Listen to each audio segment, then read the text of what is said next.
Hey everyone, Richard Robbins here, back for your monthly market update. And I'm going to do something a little different this time. I'm going to talk about two real estate boards. I'm going to talk about the Greater Vancouver Real Estate Board, as well as I'm going to talk about Fraser Valley. Now, I'm also going to do a second thing a little different. I'm going to go back and I want to look at the last 5 years. So how many sales did we do in each of the last 5 years in both of the boards? And then what I want to do is I'll give you my prediction for 2019 and what I see happening. So first of all, let's have a look at the numbers. If we go back to 2014, you'll see the Greater Vancouver Real Estate Board, they did 33,116 sales. And then, of course, we go to 15, a substantial increase, went up by 28% to 42,326. Well, then 2016, our sales started to come down, mainly because of the foreign buyer tax that went in 2016. You can see our sales were off by 5.6%. But then what happened in 2017? It was off again. We're down by down to 35,993 sales, which was off by 10%. Of course, 2017, we had interest rate increases, increase of the foreign buyer tax, up to 20%. What happened in 2018? Well, we're off by 32% from 2017. Now, I wish I could make this sound better than it is, but bottom line is this.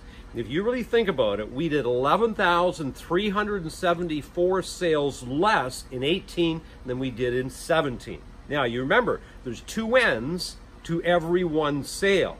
That means we were down by almost 23,000 ends. Imagine that. 23,000 ends just disappeared. They're gone. No longer available for you to sell. So when you think of that number, that's a pretty dramatic number. Well, let's look at the Fraser Valley Real Estate Board, I should say. 2014, 15,840 sales. Then we went up to 21,095, an increase of 33%. Then, of course, we went up again to 23,974, which is an increase of 14% when the Greater Vancouver Real Estate Board was actually coming down in sales. And then, of course, we started to regress, went to 22,338, which was a decrease of 7%. And then we were off by 30% in 2018, down to 15,886. So, Greater Vancouver Real Estate Board was off by 32% in number of sales. Fraser Valley Real Estate Board was off by 30%, so very similar. So, what is my prediction for 2019? Well, first of all, let's go back and think about all of the stimulus, if you will, that has affected the market. 2016 in Vancouver, foreign buyer tax. 2017, we had the foreign buyer tax increase to 20%, and it was expanded geographically, right?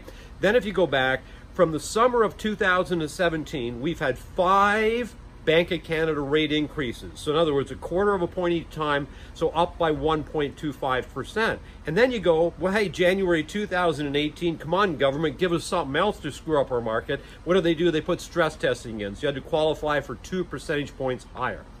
There's been so many actions that have been taken by the government that has influenced the real estate market. So then the question is, what's going to happen in 2019? Well, think about this. We have a federal election coming up in the fall of this year. What does the federal government want when there's a federal election, right? They don't want any turbulence, if you know what I'm saying. They'd like to see things better, but they sure don't want any turbulence. They don't want things going down if they can avoid it, because that'll affect the likelihood of them getting reelected. So my feeling is this. We're going to see probably more of the same in 2019 that we saw in 2018. Now, I don't think we're going to see a rate increase. And if we do, maybe we'll see one over the course of the whole year. But I'm not convinced there's going to be much movement there. I don't think there's going to be any other stimulus that will affect the market.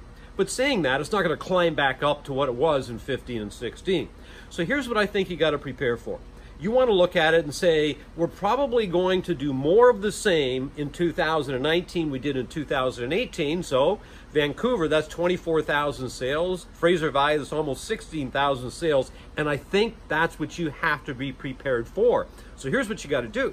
You got to figure out a way that you take a larger piece of a smaller pie, right? You got to get better at what it is you do.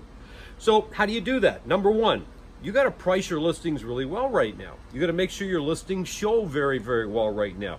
You might have to incentivize agents and buyers, okay, by giving the agent maybe more of a commission if they bring in the buyer, and maybe now we start offering lower interest rates on some of these homes. I've been seeing signs where people say 1.9% financing, so the seller is buying down the rate at the bank so they can offer a potential buyer a lower interest rate. So you got to get creative, okay, in how you're going to get attention so you can get your listing sold.